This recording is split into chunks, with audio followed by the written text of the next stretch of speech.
Alex vient, quelques questions en rafale. 1, 2, 3, go. Ton avis sur la loi C-18, puis le blocage des médias par Meta? Je pense que c'est bien dommage parce qu'on a accordé une grande confiance à ces médias-là. C'est par là qu'on s'informait depuis des années. Puis là, on se retrouve tous à devoir trouver une autre manière de s'informer ou d'obtenir nos nouvelles. Je pense que ça va être un gros chamboulement, puis ça va être honnêtement catastrophique pour les médias. Ton avis sur les coups de cœur littéraires que partage François Legault, notre premier ministre? Oh boy! Ben, je suis sûre qu'il y a plein de bonnes intentions, mais honnêtement, dans mon entourage, on se demande est-ce qu'il pense sincèrement qu'il comprend les livres? Je pense qu'on pense beaucoup aux livres de Kevin Lambert, Que notre joie demeure. Est-ce qu'il comprend sincèrement ces livres-là ou est-ce qu'il essaie de les twister pour obtenir du capital politique?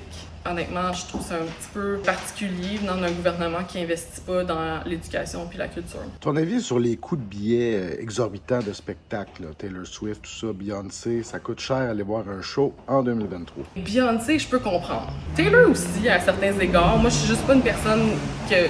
on a toutes des bébelles dans lesquelles on est capable d'investir des centaines de dollars puis on compte pas l'argent. Moi, c'est peut-être pas les billets de spectacle, mais pour voir Beyoncé, j'avoue que j'y penserai 2 fois. Qu'est-ce qu'il y a sur ta table de chevet ces temps-ci? Sur ma table de chevet, le prochain livre que je veux lire, c'est basé sur une histoire vraie, je pense, de Delphine de Vigan. Je m'intéresse beaucoup justement à comment l'autofiction peut flirter avec l'aspect plus fiction de l'autofiction. Pour terminer, ma question probablement la plus intrusive, ton avis sur le karaoké à jeun? Je suis un expert du karaoké à jeun. Je suis sobre depuis 2 ans.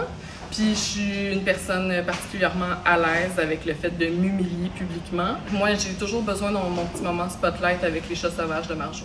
Merci beaucoup, Alex Vien. Merci.